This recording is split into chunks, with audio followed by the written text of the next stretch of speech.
Dia Yev, Fulcherot Galair, Agus Law Fela Porrick Sonagwit. Happy St. Patrick's Day, even if we are a day early. And wow, wasn't that fantastic? I just loved that. That was Cultus in Britain and gave us, I think, an amazing and energetic opening to our event today. And thanks to Lisa Marie Joyce in the Irish Consulate for making that happen for us. So my name is Bridget Wariski. I'm Joint Vice Chair of Causeway. And a little bit of housekeeping, just to let you know, we are recording this event and you entered on mute. That's not because we don't want to hear from you.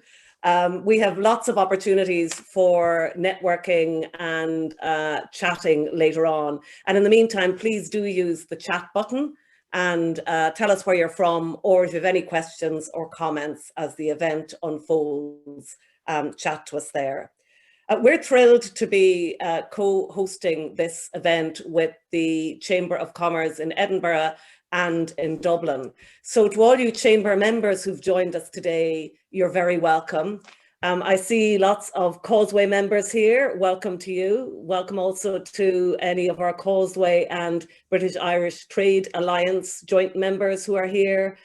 And as often happens with our events, to those of you who've been dragged along or have come along to see what's it all about. We love that, and we hope that you'll enjoy this session. We've got a busy hour and a bit in front of us. We've got some speakers that I think you'll enjoy hearing from.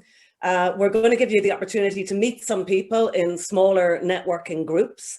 We've got some more music to enjoy, and we will have a toast and a chat at the end. So we will give you a little prompt to get a tipple or a cup of coffee and tea or whatever you would like for a good Irish toast at the end of the event.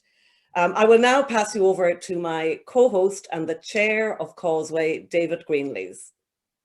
Bridget, thank you very much. I'm delighted to extend a warm, almost St. Patrick's Day welcome to you for joining us for another Causeway event. And with this event focused on simply celebrating and bringing together members and guests from both sides of the Irish Sea to build relationships and drive business in these testing times. And of course, let's throw in some musical spirit as we celebrate Ireland's National Day.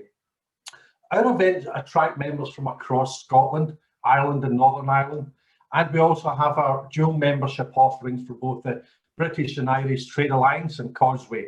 And a welcome to Paul Whitnell, President of British Irish Trade Alliance, and his fellow board members joining us today. So for the benefit of our very welcome guests on today, let me give a brief introduction to Causeway.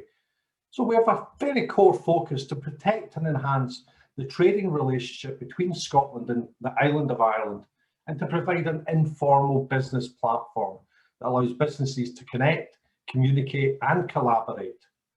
Now, with the lasting COVID-19 crisis and the ramifications post-Brexit, it's even more important that we pull together using the Causeway platform to protect our trade successes and ensure that this trading relationship between Scotland and Ireland is maintained.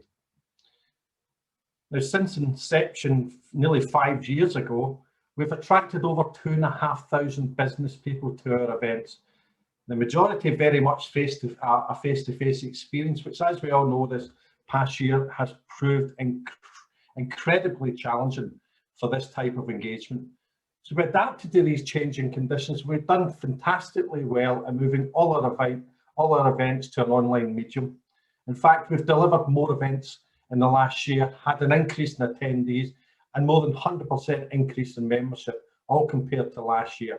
And even today's event, over 100 attendees from Causeway membership, from guests, from Chambers of Commerce that have joined us today. Fantastic turnout, and that's the type of experience we've had over the last 12 months. It's been absolutely fantastic.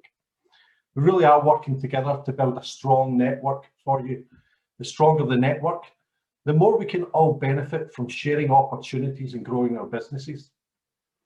I'd like to take this time just to acknowledge the recent publication of the Scottish and Irish bilateral trade review by both governments. And also just a note to congratulate John Webster, Sandy and the team at the Scottish Government Office in Dublin.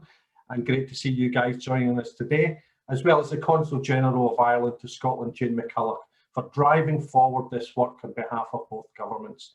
And you'll be hearing more from Jane on this in just a bit. We hope Causeway will provide an integral part of this future framework, key to the continued economic partnership between Scotland and Ireland. Now, as we're in St Patrick's Day theme this evening, let me give you some of his links to Scotland, or so the story goes. I think the Welsh also claim some sort of part here, but I'll just focus on what we believe to be the Scottish links. Although an apostle of Ireland, St Patrick was actually born in the year 387 AD, and we believe in Bonnie, Scotland, in Old Kilpatrick near Dumbarton, named Mywin Sacat. His parents, Carpunius and Conchessa, were Romans living in Britain. Aged about 14, St Patrick was allegedly captured by Irish pirates and taken to Ireland to work as a slave, where his job was to herd sheep, eventually escaping and escorted back to Britain by sailors to study for his priesthood and finally a bishop before returning to Ireland to take the gospel. I always think the funniest tale around St Patrick involves snake banishing. The evidence, however, suggests that post-glacial Ireland never ever had any snakes. So for us Scots, a little bit of St Patrick is celebrated alongside our friends in Ireland, which binds us very closely and provides that cultural link evident throughout business and social life today. Many thanks to Mary Rose and Liz, Chief Executive Officers of both Dublin and Edinburgh Chambers, joining us today and giving us a bit of local insight into their respective regions. For us, collaboration on a multi-agency basis is what Causeway does well, bringing value to our members and adding value to others. And in the spirit of the bilateral framework, a multi-agency approach is key to delivering value to the overall Scottish and Irish relationship. So I wish you all an enjoyable event. Business should be fun. And let me now hand you over to Jane McCulloch, the Consul General of Ireland to Scotland. Over to yourself, Jane. Thank you. Thanks very much, David. I can see a bit of dispute about your St. Patrick's facts are brewing. I'm going to leave you to take the flak on that. I'm not going to get involved in it other than say you are actually right about the snakes. So happy St. Patrick's Day, everyone, and thanks for all coming together today. The number of attendees for this event already is fantastic and really represents a considerable breadth of geography, industries and professional fields, which is fantastic to see. And over the last year, Causeway's really diversified its membership, and that's proven to be such a great strength. And as an organisation, you've really taken the challenge of the pandemic by the scruff of the neck and delivered the goods throughout. With membership numbers up 100% this year, and the membership of women in Causeway up threefold, I understand. I've really seen myself that how this has increased your reach. And as I've attended various events and seen more and more speakers from Ireland and Northern Ireland, as well as Scotland, this is a great platform on which we can do more together. Some of you will possibly tire, but I will never tire of saying that one of your greatest innovations over the last year has been the Young Professionals Network. And the two-way learning approach that you've taken with this has really brought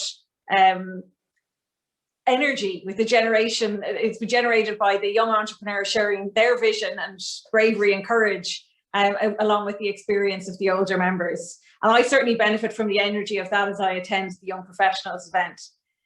I'm really pleased that the two Chambers of Commerce from Dublin and Edinburgh are taking centre stage at the event today. The more we work together and harness the power of collaboration, the better and the stronger we'll all be. During the joint bilateral review that we took on between Scotland and Ireland, a process that was truncated somewhat by the pandemic along the way, one thing that came out time and again in all the 5 strands of the review was the huge appetite for more collaboration, and particularly in the trade and economy sector, that collaboration leaves room for both cooperation and competition in a healthy way. So there's nothing to fear from more and more business integration between Scotland and Ireland, and Northern Ireland, of course, as well. And just on that, I'm going to give a quick plug for Enterprise Ireland's St. Patrick's event tomorrow at 2:30. It's called NUA, and it's celebrating Irish innovation with a particular focus on how Irish businesses have delivered innovation and innovative solutions to help the UK in its response to the pandemic. And the Tánaiste Leo Varadkar and our ambassador in London, Adrian O'Neill, will both be speaking at that. And there'll be a real focus on medical device companies that have been supplying the NHS and the digital solutions for social distancing and contact tracing. So that's at 2:30 tomorrow, and registration is still open. So I hope some of you will join that. Later in the year, the Scottish Government Office in Dublin and ourselves will host events stemming from the review that we undertook together and as recommendations from that, to establish how best the collective business community between Scotland and Ireland can improve on our collaboration. A lot has changed in the last year on a number of fronts, and there's still a lot of challenges that we face, but we should be working together and ensuring that our efforts drive an economic recovery that has a multiplier effect. We should support each other and our economies and societies to gain back the ground that's been lost to the pandemic as quickly and as powerfully as we can.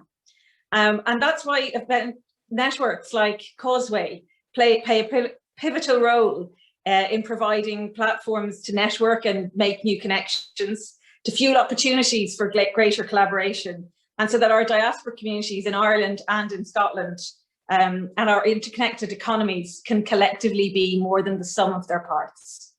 Thank you. Jane, thank you very much. That was excellent. And I'm glad you mentioned the Enterprise Ireland event. Actually, Enterprise Ireland are another partner of Causeway. We love partners, but they're another partner of Causeway, and I'll be at that event tomorrow. I'm looking forward to it. So we're now moving on to our first networking session, and you'll be put into rooms by the magic of Zoom. Into rooms of about, I think, around 4 or 5 people. If you can, put your camera on. I see a lot of you already have your cameras on. If for some reason you can't, you're not somewhere suitable, or you're still in your pajamas, don't worry, you can leave the camera off and still join in the chat. What we'd like you to do for this breakout is just introduce yourself. It's an opportunity to get to know some people, and have a chat about how you think Causeway and the Chambers of Commerce can help you and your business to move forward and to foster stronger linkages across the Irish Sea, because we're all about kind of networking and collaborating across the Irish Sea.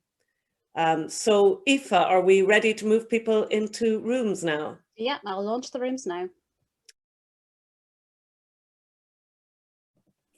Excellent, good. So I hope you made some good connections there. Maybe met some old friends, made some new ones. I know it's always a bit frustrating in a breakout room because often people are mid-sentence, or you haven't got to the last person in the group before we pull you out of the room, which can be a bit annoying. But we also know that it's good to allow time to have a couple of different groups so people can meet people. And if you have met anybody either in one of the breakout rooms or you spot somebody at this event that you do want to pick up with and you don't have their contact details, just contact us and we can effect an introduction. So I'd now like to introduce our next speaker. Mary Rose Burke is CEO of Dublin Chamber of Commerce. Mary, over to you. Okay, thank you very much, Bridget. It's great to be here with you all today, and very much thanks to Bridget and David, and great to see, friends and colleagues and Liz and the team in Edinburgh Chamber. I suppose we'd all love to be here in person, wouldn't we, and planning how we're going to go out tonight and celebrate, but we'll have to do it virtually, and thank God we all have the technology to be able to do that. I was going to tell you just a little bit about Dublin Chamber first, and that we've roughly 1,300 members. We represent businesses of all sizes and all sectors across the Greater Dublin area. And if I just, the importance of the Greater Dublin area to the country can't be underestimated. Of all the enterprises in the country, or almost a half of them, 44% of them are based, and that's 64% of all of the very large enterprises, but 43.5% of all SMEs are in the Greater Dublin area, and 35% of all Enterprise Ireland clients are in the Greater Dublin area. The port, which is so visible, and I suppose the iconic towers there that show people when they're coming in towards Dublin Port. Dublin Port, you know, handles about 50% of all of the trade in the Republic, and Dublin Airport, which of course anybody flying in or out of will be very familiar with. It's the fifth biggest airport, or fifth most important airport in Europe for transatlantic traffic, handling that much traffic. And I suppose before the lockdown in 2019, Dublin Airport had handled almost 33 million passengers going through. So hugely important. And then if we look at some of the profile of businesses in Dublin, you know, so many different sectors are important, but the global financial institutions, we've about 250 of them. We've 9 out of 10 of the top global software companies, 9 out of 10 top pharma companies, same 14 out of 15 in the big med tech. And whether you look at industrial automation or insurance or global aviation, you know, it's the vast majority of them are based in Dublin. And, you know, through the Enterprise Europe network, we have connections, as the Edinburgh Chamber would as well, you know, in 60 different countries around the world.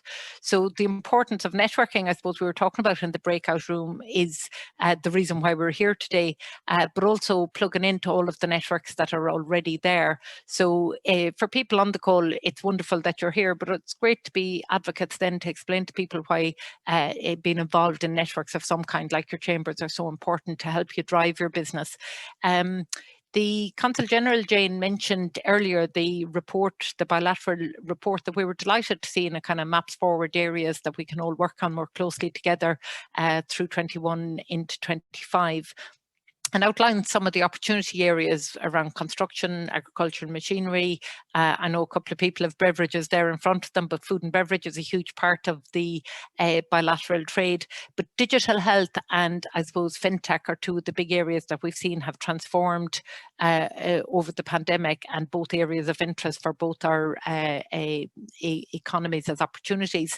And I suppose Ireland and Scotland, I suppose it's always in that co-opetition space, isn't it? We have a very sisterly relationship where we look to each other for information, support, and that relationship is founded on both, you know, cultural similarities, historical, family, friends, and also increasingly trade. So it's quite gratifying to see over the last 5 and 10 years, huge increases in trade between Scotland. And I suppose, Liz, we've had conversations before about how we can do even more trade.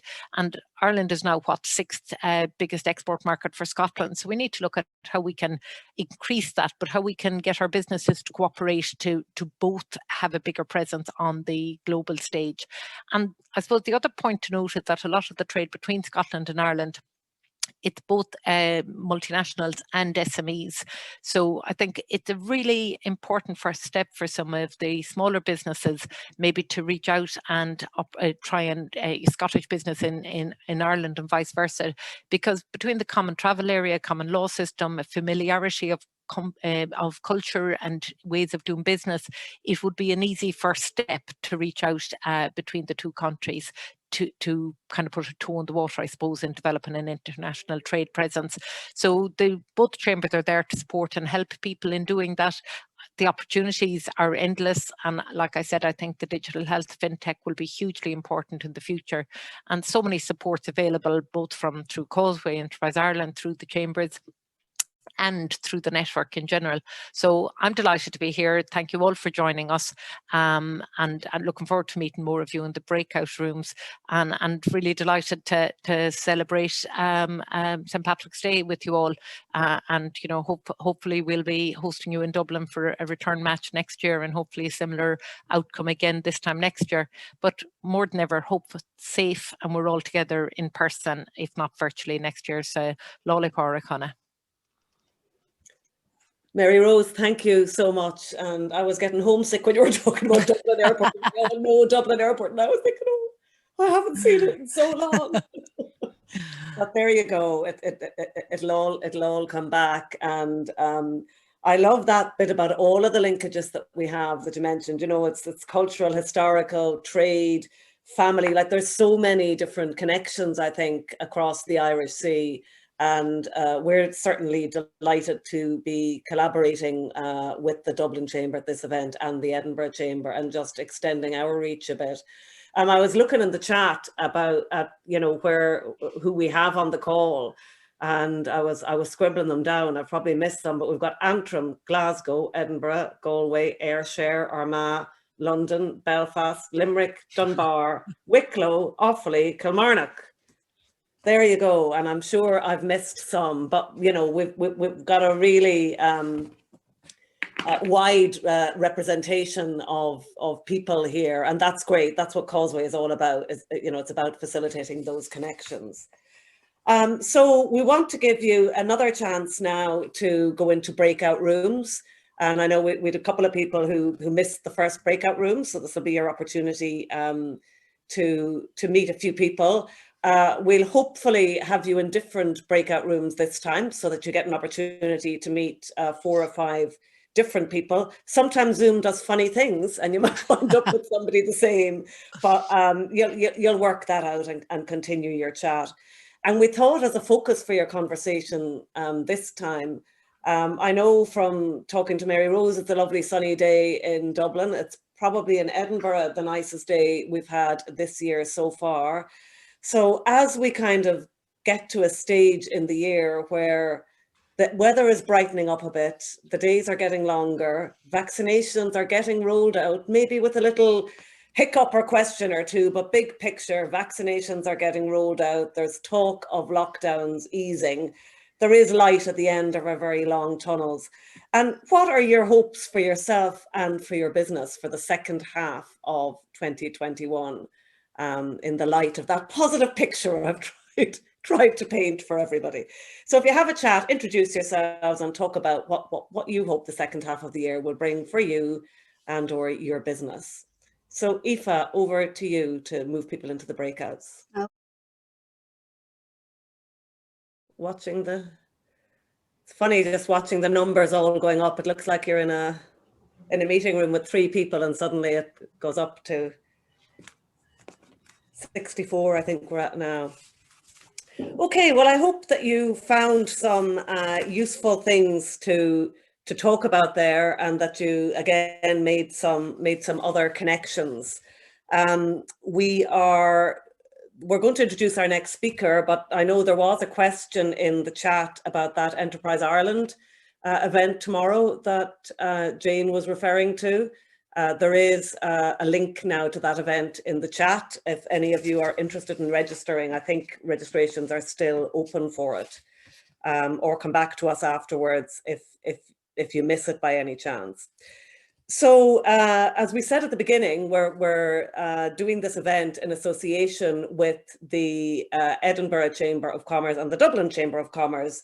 So we've heard from Dublin and now it's the turn of Edinburgh. So I'd like to invite Liz Mccreavy from Edinburgh Chamber of Commerce to say a few words. Liz. Thank you, Bridget. Thank you. What an absolute pleasure to be part of the St. Patrick's Day celebration and to catch up with Mary Rose again. It's been a while since we were across in Dublin, and also brilliant to link up with Causeway. We've been doing some great work with Causeway, so the relationship's really working well. And I join with a degree of legitimacy, as I was saying earlier, with a name like Mccreavy. Whilst I'm not a native, and I will point out and confess at this point that I am actually Welsh, but I'm not going to dispute the claims of the Irish regarding St. Patrick. But I did a bit of research. Apparently my surname is actually from County Clare. But you know, we're all Celts together, so great to be here. And I think, as Mary Rose said, what a shame we can't do it in face-to-face. I think we could all do with a party right now. So fingers crossed, we'll be unlocking shortly. But like Mary Rose, it's about being positive and looking at the opportunities and not dwelling so much on the challenges of the last 12 months. And I think this event is a great example of how we can come together and build friendships and pivot in a way, be innovative in a way that you know, we weren't so eager to do a few months ago. I think we've all been dragged into the technology age, and I think that will kind of grow and grow exponentially. And I think great things will come out of that. In terms of trade, Scotland has a really narrow export base. Something like our top 100 exporting companies account for 80% of our exports. So we've really got a lot of work to do to broaden that base. And again, 60% of international trade is with England. So I think we certainly need to pull our finger out. Pre-COVID, Scottish Government launched their very ambitious exporting strategy, international strategy called Trading Nations, with the ambition to grow Scotland's exports to 25% of GDP in the next 10 years. So that is going to take some doing, and I think we've got a bit of ground to catch up, having lost much of the last 12 months. Though I have to say we have been quite innovative ourselves, and we've run a number of international trade missions virtually. We've had some great ones with Toronto and Philadelphia, and I think we've welcomed Dublin as an inward mission.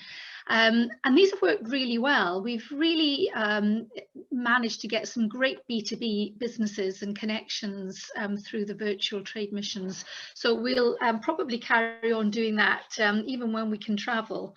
I'm very much looking to returning to Dublin. I think we were there a couple of years ago, and again just before lockdown at the beginning of last year. So very, very keen. We always have a very warm welcome, and I've got some great memories of some good restaurants. It's funny, you know, you always remember the sociable parts of your visits as much as the business.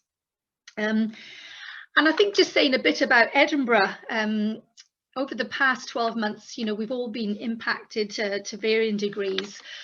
Edinburgh, I was surprised to find out, there was a recent PwC report that looked at good growth for cities, and I was fascinated to find out that Edinburgh was the most resilient city in the UK out of the 42 cities in the index, in terms of how we coped with the pandemic and how the economy was impacted, largely due to our great sectoral mix and our sector strengths. We've got great diversity of sectors, so that's been a big positive for our resilience.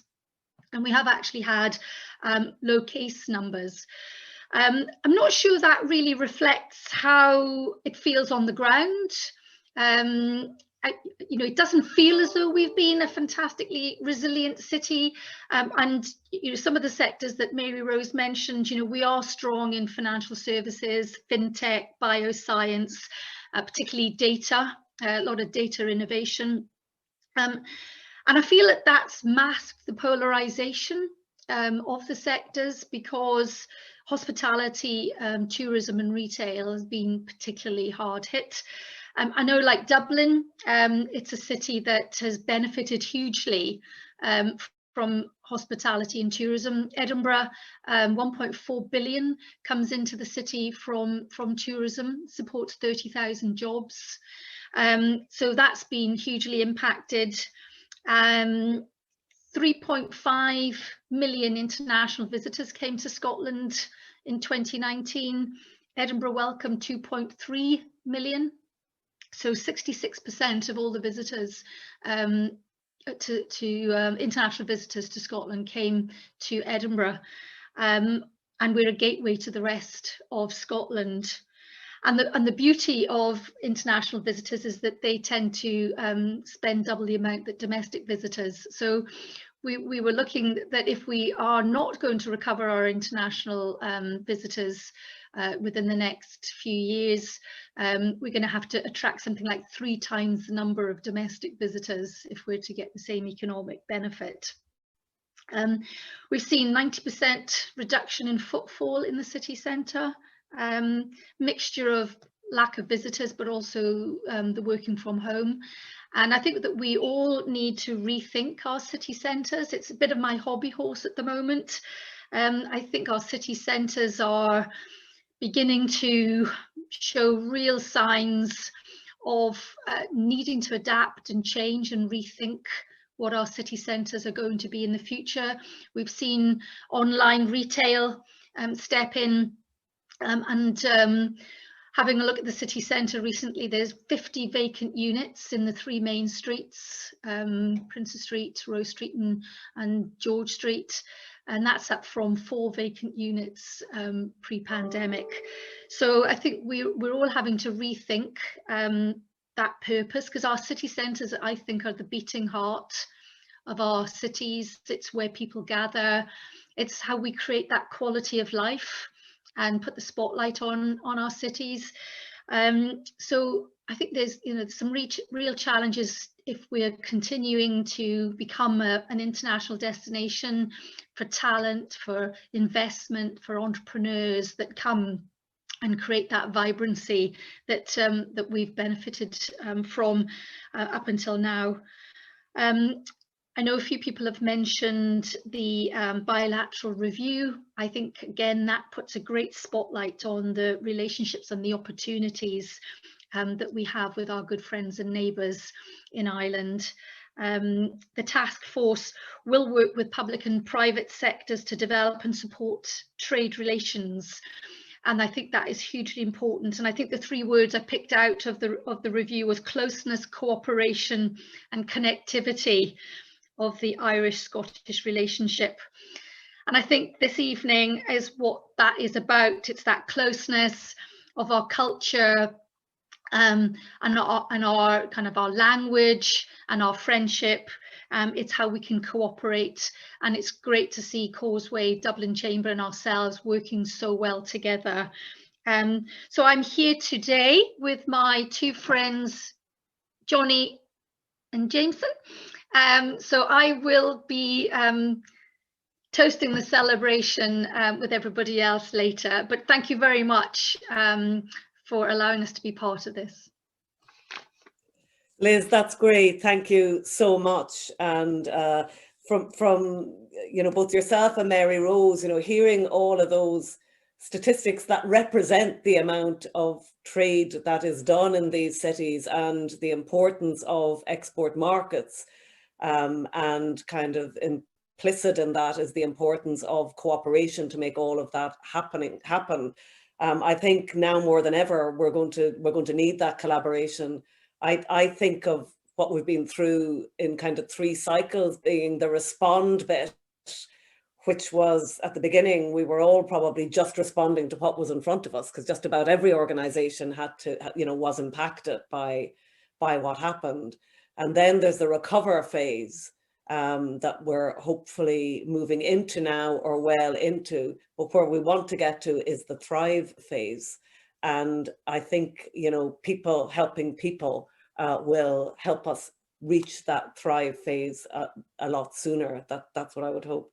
And for those of you that were at the Causeway event that we ran for International Women's Day, you would have heard Shona McCarthy from Edinburgh Fringe speaking about, she's Chief Executive of Edinburgh Fringe, which is the world's largest arts festival. And, they were talking about the impact obviously on them, but also the plans for 2021, and which may be hybrid, may have some face-to-face. It's not 100% clear yet, but hopefully we'll see some of those visitors that you referred to, Liz, pouring back into the city, and all of that helps with trade as well.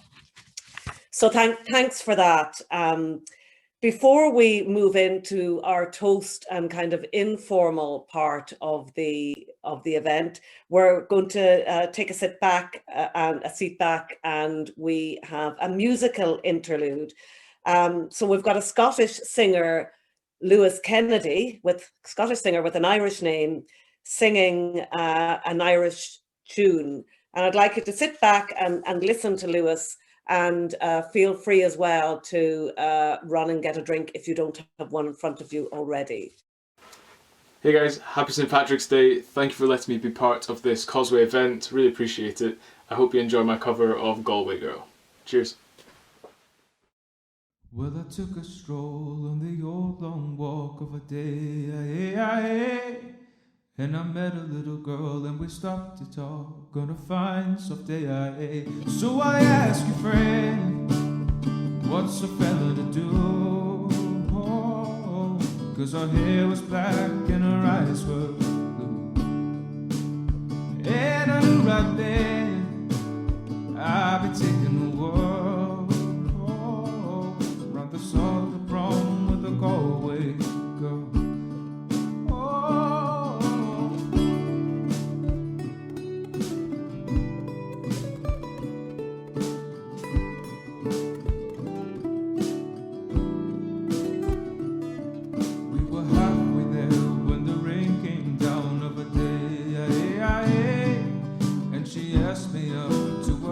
Downtown of a fine soft day, and I ask you, friend, what's a fella to do? 'Cause her hair was black and her eyes were blue. So I took her hand and I gave her a twirl, and I lost my heart to a Galway girl.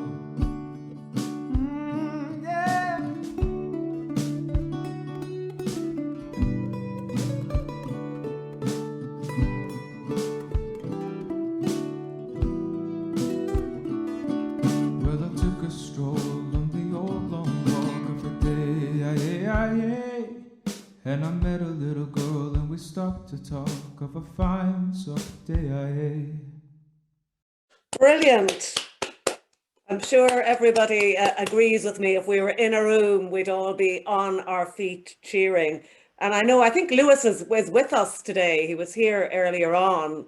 But Lewis, thank you so much. That was, as you heard, recorded. Yeah, hi Lewis. Thank you so much for doing that. Hi, no worries. Thank you so much for letting me be involved. I really appreciate that.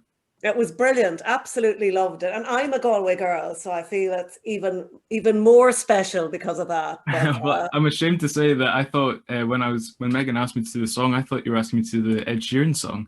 I was thinking, I can't rap. I can't do the rap in that song.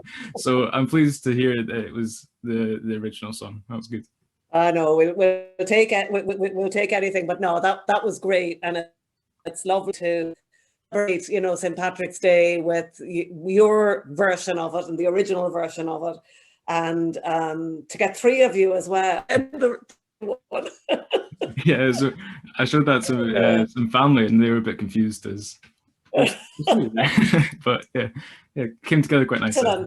Excellent. Thank you so much for doing that for us. That was absolutely lovely. No worries. So I am going to ask my co-host David to come back in now as well. And if you have glasses, charge your glasses.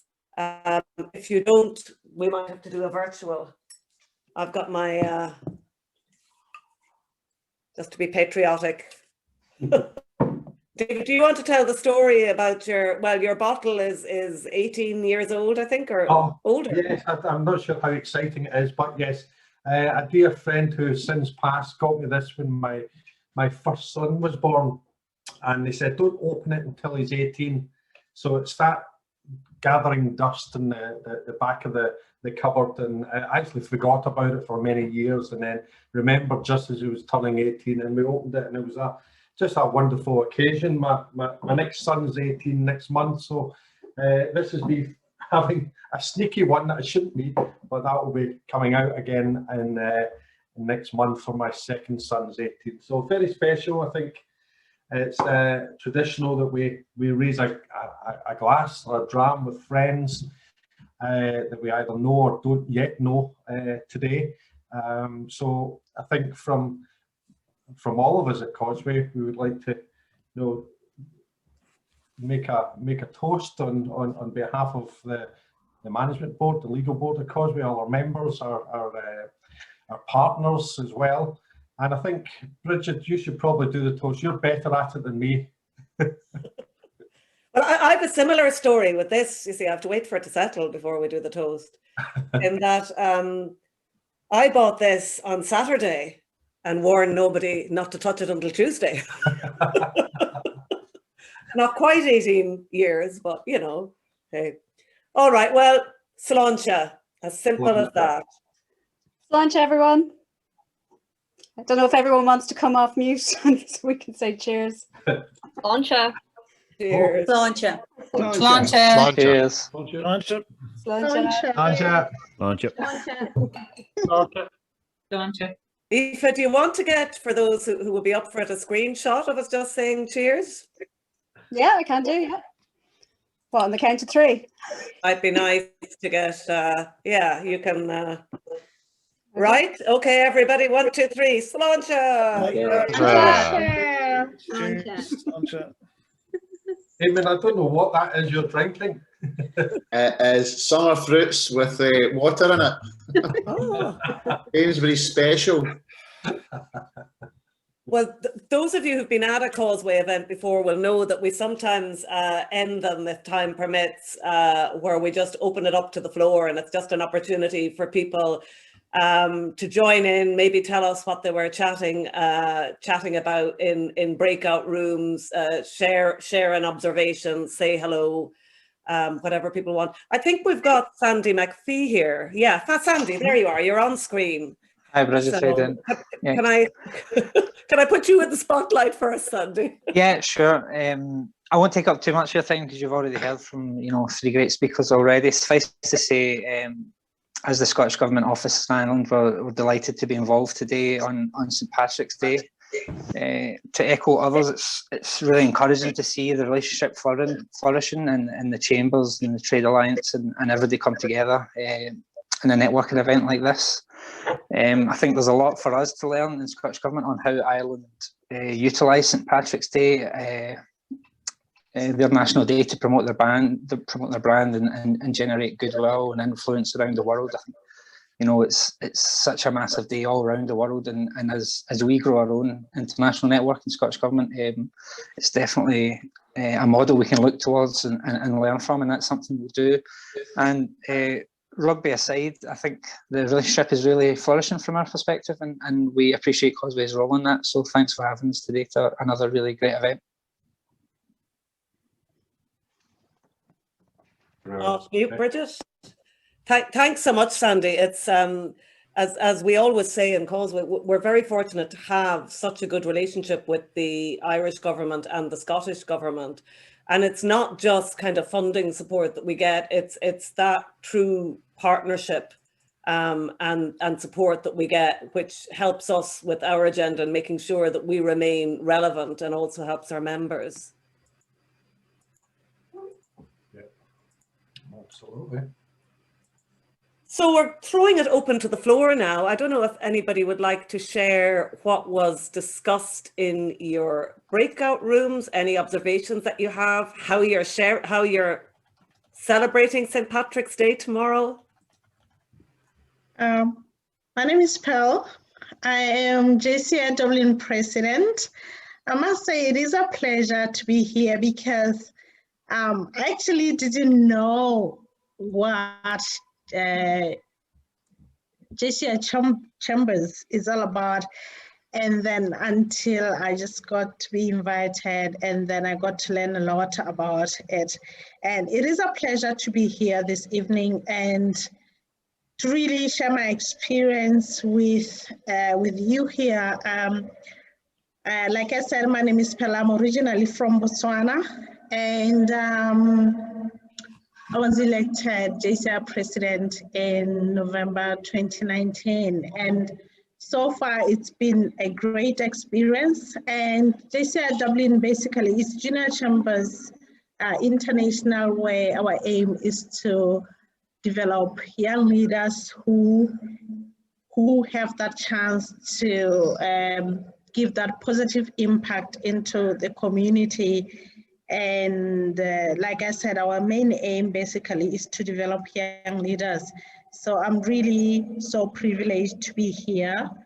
And this is my first event with the Chambers. And I'm looking forward to many more to come. Thank you so much. Thanks, Pearl. Pearl, thank you. And it's brilliant to have you here with us as well. These events are nothing if we don't get, you know, a group of people coming and wanting to participate. So thank you. Thank you. I notice we have John Mcclary, a Causeway ambassador, on the call. John, do you want to say a few words about how your session was, your breakout session? We really enjoyed it. I'm kind of well pleased. I've been a member of the Edinburgh Chamber and Causeway for about 5 years.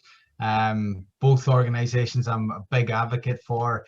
And I was just sort of explaining to people that you'll get out of it what you put into it, and there's such a friendly networks that you can really put them to good work, especially at times like this when we all need to club together. But really enjoyed the catch-ups with everybody else and just hearing more about how things are going in Dublin and just the similarities between the two cities as well. There's just so much scope to work together and collaborate. So yeah, I really enjoyed our breakout. Excellent. And John, just quickly, you know, obviously your business thrives. You know, are you planning to get some sort of normality back post summer? Well, a similar position as opposed to Causeway and the Chambers. Like we're an events-based business, so last year has been a challenge. I think it's brought out our innovative side across everybody. A really natural pivoting to online as businesses, and our communities have really embraced that, which has been brilliant. We have made a lot of progress in the world of esports, and that's just opened up a whole world of opportunity for us for international business as well. Do I see us going back to the football pitch this year? Potentially kind of October time, maybe, but I think that's really optimistic. I think we'll be back in the golf course in June, which I'm looking forward to, but yeah, just whenever we get the green light and it's safe to do so. Yeah, that's good. And I think most businesses are planning, and certainly when we were talking in my breakout room about more of a hybrid model, do you think you'll continue your online activities as well as your face-to-face? Yeah, definitely. Definitely. Our esports is only going one way. Yeah, and that's a silver lining, and that's what a lot of businesses have discovered, that they can adapt, and there are other opportunities like Causeway, you know, 100% increase in membership because we've been able to reach that you know, corners of the world or our regions that we previously are very difficult just from a logistical perspective, but it must be the same for you. You know, the world's your oyster, isn't it? Yeah, Moira from the Dublin Chamber made a really interesting point about when we get the chance to reflect on the last year and the efficiency gains that we've got from standing still and through remote working. You know, we've become more efficient, and we just haven't really given ourselves credit for that. Yeah, we've saved ourselves lots of time by just standing still, which is quite nice thought. Brilliant. That's proud, John. I appreciate taking the time just to give us a bit of insight. Brilliant to be here, always. Thank you. And I know we've 2 or 3 of our young professionals on the call. Would one of you like just to give an update as to what you've been up to in the Causeway Young Professionals? Yeah, I can come on here. I think actually Saoirse's had to go, but I noticed Jane is still here. I'm just kind of looking through. Jane, I don't know if you want to go first, or if you'd like to say anything, or if you'd like me to just kind of take it away. I'll let you take it away, Megan. Go for it. Thanks. Yeah, so we've been really kind of expanding our young professionals network, and we've got 3 more left in our series of events for this year, which is really exciting. So coming up in May, we've got our Learning from Failures event, which I think is going to be really great. And then we've kind of got a climate agenda focus in October. And I guess for all of us, what we've kind of been chatting about is, again, relating to what everyone said already about just that difference in, we kind of expected to be like launched into the professional world and to be in person all the time. And I think that's been quite a hard crash reality, because I've actually not met most of the people that I work with, which is such a weird thing. We've never had that in office experience. So I think it's nice as part of the Young Professionals Work Network to kind of club together in that and to be able to share our common experiences. And I think with the junior chambers as well, as Pearl was mentioning, and you know, with Edinburgh and Dublin as well, I'm sure there's opportunities to connect with the junior chambers, because there's, I think it's 3 more events planned before the end of this year. Yeah. With the young professionals. So we're really keen in Causeway that we get leadership from our young professionals, as well as being able to support them, because they are the kind of, not just the future of Causeway, but the future. So it's been a really refreshing development for us in the last year, when we got a far more active young professionals group.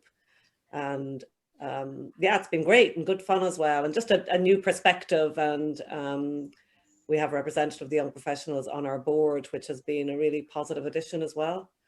So onwards and upwards, but there's probably more linkages that we can actually get between the various organizations on these agendas as well, I think.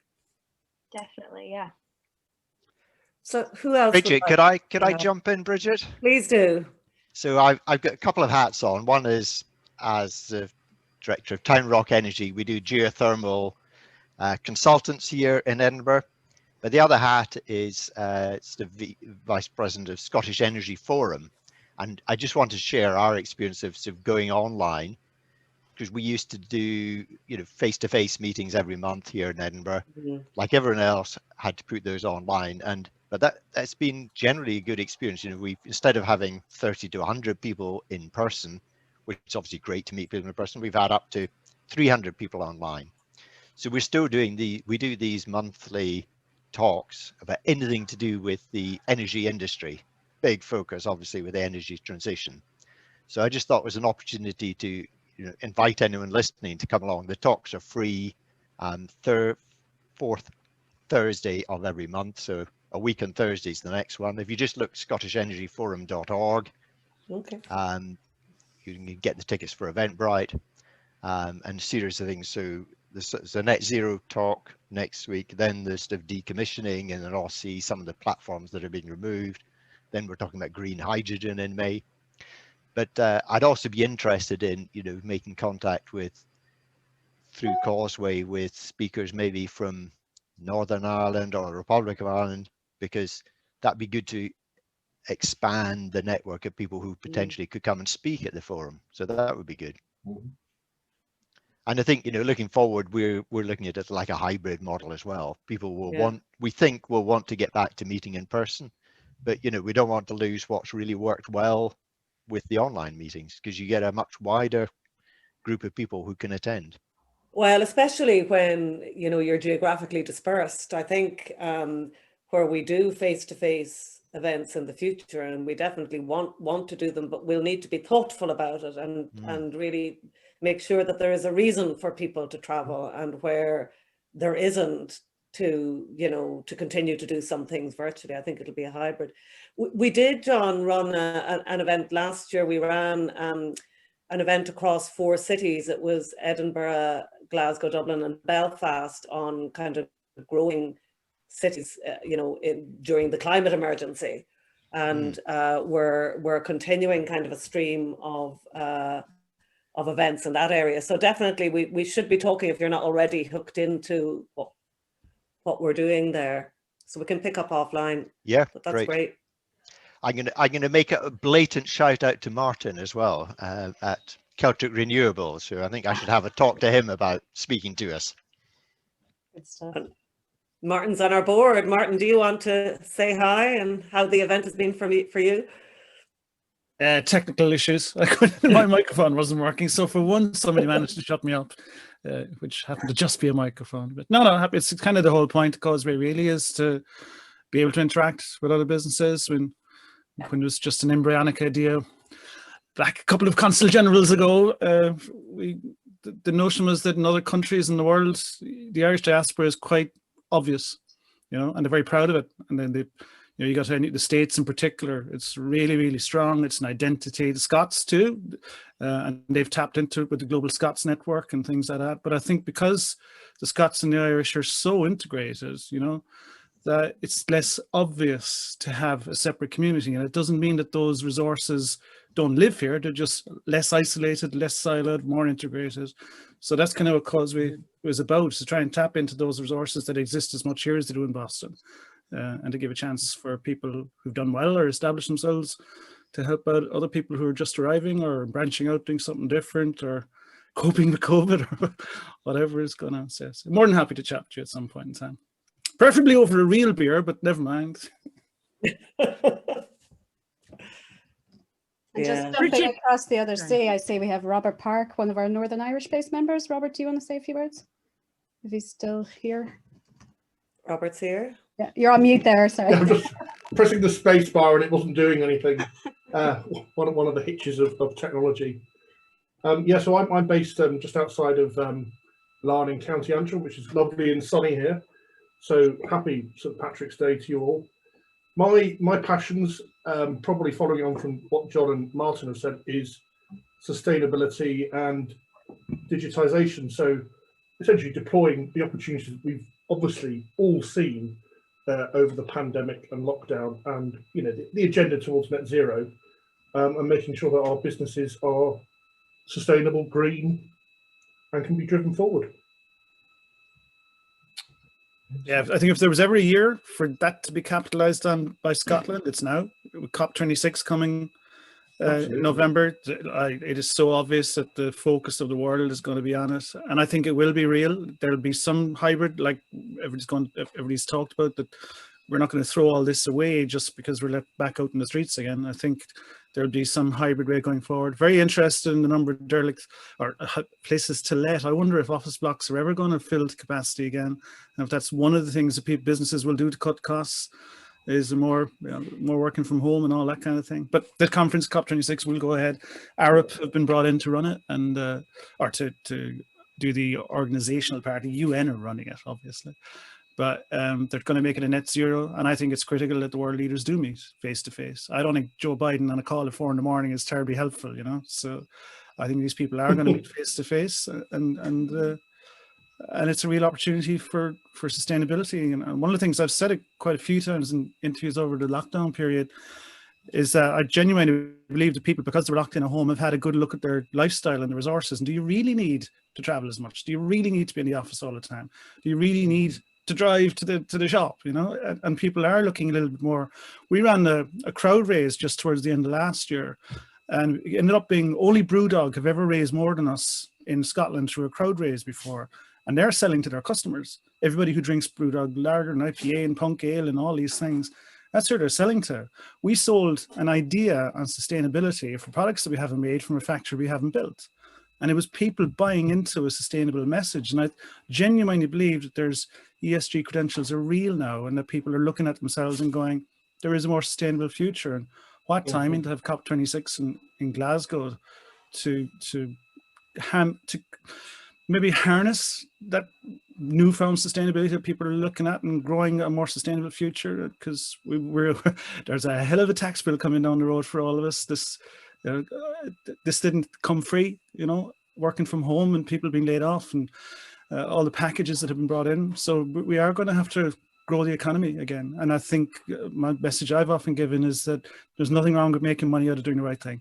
And if you're going to talk about sustainability, it has to be economically sustainable as much as environmentally sustainable. Otherwise, go hug a tree. That's what all you're going to be able to do. So yeah, it's critical that we link business and that people do understand that growing companies and bringing innovation to reality and making it all profitable is as, if not more important than making it sustainable. That's the end of my rant. Quick question on that, Martin. Do you or does anyone else in the call have specific plans for COP26 to be there, to be having a presence, to be capitalizing on that fortnight in November? So there's two zones at all COP conferences. There's a blue zone, which is where the governments and people who've been approved lists are allowed to meet, and that's where the climate accords are signed and all that kind of stuff. That's closed. You can't get in there now. And then there's the Green Zone, which will be, it's all in Glasgow, it's in the SEC and Science Museum. And then the Green Zone did have the capability for stands that closed 2 weeks ago. But various government agencies, I mean, even Scottish enterprises have had to apply for permission to have a stand at a conference in Glasgow. This genuinely is global. They have to pay the price and beg for the stand the same as anybody else from all over the world. So I'm sure that there'll be outbreaks beyond the outbreaks, you know. I don't mean viral outbreaks, as in terms of people who won't get into the actual COP26. There will be event after event. There was one the other day, a Race to Zero, 2-day conference online. Nicola Sturgeon, First Minister, spoke.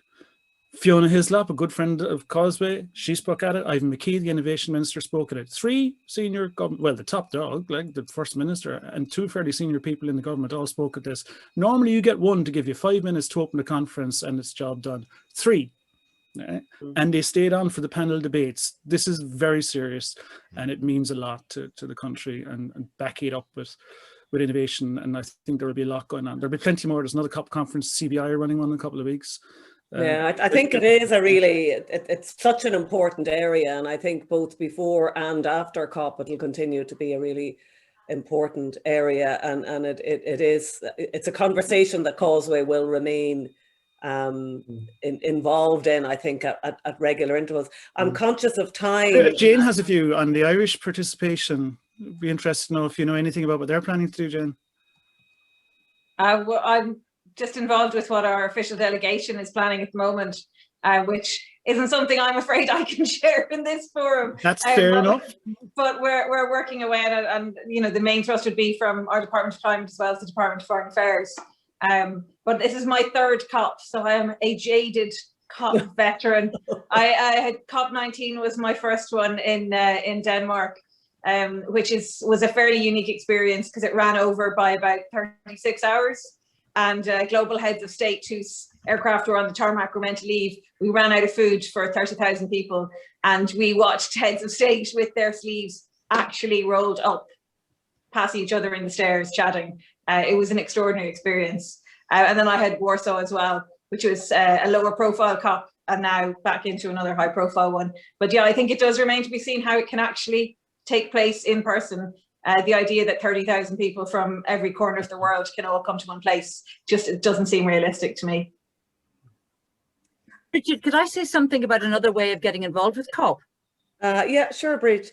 There's been a big musical project, a big collaboration really across mainly the east of Scotland, with the Soundhouse Choir singing along with Oi Musica, a musical collective based in Portobello, singing a song written especially for COP26 by Corrine Polwart, who lots of people know has got a huge musical connection with ecological and environmental issues. So you can go onto YouTube. The song is called Enough is Enough, and the invitation is out there for people to get involved as singers or musicians or whatever way you choose to. It's all free, the lyrics and everything are there. So I would encourage people. It's a way to get involved and spread the message through music. Oh, thank you, Bridget. And I like that we started with music in the middle, and now Bridget just brought the discussion back to music. So enough is enough. I'll be Googling that after. David, Bridget, can I jump in for a second? Just enough is never enough. And this isn't COP related, but I saw Megan had thrown a message into the chat about how people are celebrating St. Patrick's Day. And I just wanted to highlight some of the things that are going on that people might be available. I won't list everything, but on the consulate's website in the news and events section, there's a rundown of a lot of the events that are going on, both community events here in Scotland and things that are coming from Ireland, like Show the Big Culture Ireland, 5 days of really, really high quality cultural performances, some of which would otherwise have been on stages in Edinburgh in the International Festival or Celtic Connections in the last couple of years. So there's some really extraordinary work, and that'll be free to view. And everything, I think it runs from St. Patrick's Day for 5 days, and I believe everything will be free to view for 7 days after it's released. The St. Patrick's Festival is online this year, and I commend anyone who can watch everything that's been put online for that. It's an extraordinary amount, and it's such a massive range of really interesting and entertaining content. And if anyone listens to the afternoon show on Radio Scotland, tune in on St. Patrick's Day. there's some really fun Irish content programmed. So there are just 3 highlights, but have a look at the website and follow us on Twitter and Facebook. And we'll reveal the northernmost Irish person in the UK who's up in Shetland. Oh, fantastic. I've just posted the link to the Irish Consulate News and Events page if anybody wants to grab it from there, but you can just Google it like I did. Thanks, Bridget. So thanks for that, Jane. And it is a great, it's a good week in what's been a tough few months to just celebrate a bit and celebrate Irish culture. If you're not Irish or can't claim Irish roots, you'll know somebody Irish. You'll be doing business with somebody Irish. There's always a connection. Bridget, could I ask you to ask Jane to just tell us about the wonderful designers she's wearing? Oh, yes. So before we started, I got a bit of stick because I was the only person not wearing green. But this is actually something that a lot of us as Irish diplomats do, that we don't wear green as a colour, but we wear Irish. So I'm wearing a dress by Carolyn Donnelly from Dunn's, so readily available online for anyone who wants it. I'm wearing a scarf by Susanna Grogan. My necklace is woven, I don't know, it's some very clever use of silk by Emma Andrews, and I am wearing a ring by Garrett Mullen from Carlingford. So I've got Dublin, Down, Louth. I think they're the only 3 counties I'm wearing today. Worth highlighting as well, we have Bernadette Clancy on the call from Crafters Ireland as well. Bernadette, do you want to say a few words? It's my first time. Thanks for the invitation, Ava. And it has been absolutely lovely to meet some of you, although quite quickly. I do hope to join again so that you get a feel for what I'm doing and how I can continue to help people, hopefully in Scotland, in just getting worldwide exposure. I can't believe how successful this has been for us. With the Alone Together event starting tomorrow evening at 11 p.m, going worldwide, and then at 11 p.m. on Thursday, live, hopefully sales as well will be part of this, a live arts and crafts exhibition with the collaboration I have with the Irish American Business Network. So yes, Ava, please do keep me in mind for the next networking event. I will indeed, delighted to have you here. And we're happy to share the link with our membership, Bernadette, if you give it to Aoife. That's what we're here for, is to help just raise awareness and get people connecting with each other. Great, thank you. So David, will I hand over to you to say a closing few words? I think so. We're almost at that time, definitely. So I think we should wrap up for 5:30 as people are dropping off anyway. So Bridget, thank you so much for being a wonderful host as always, keeping it all together. So very much appreciated. And Aoife, thank you so much for the organisation and making it all go so smoothly. So I hope everyone had a fantastic time. Moving online, it's always very difficult. We'd much rather be face to face, but I think we try and make these events fun. It's the best way to do business. So thanks again to Jane McCulloch and our continuous support over the last few years at the consulate. Very much appreciated. Liz and Mary Rose, thank you for joining us with your fantastic input to the event. To all our members who make Causeway what it is today, and our guests, I hope you've had a really enjoyable time. Maybe your first event and hopefully not your last. As a final rallying call, if you're not a member, please join. It can really make a difference. The bigger and stronger the network, the more you can get out of it. And I hope today has given you a bit of a flavour to what Causeway is about. We like to mix fun with business, very informal, but very valuable, I think, to anybody that's, of Irish origin, based in Scotland, mixing amongst Irish diaspora in Scotland, or Scottish based in Ireland, or trying to, expand or export their business into both either region. So we have a new business development manager at Causeway, Megan Harkins, who you heard from earlier. She'll be in touch, I'm sure, just to really explain the value added benefits of Causeway to you and your business.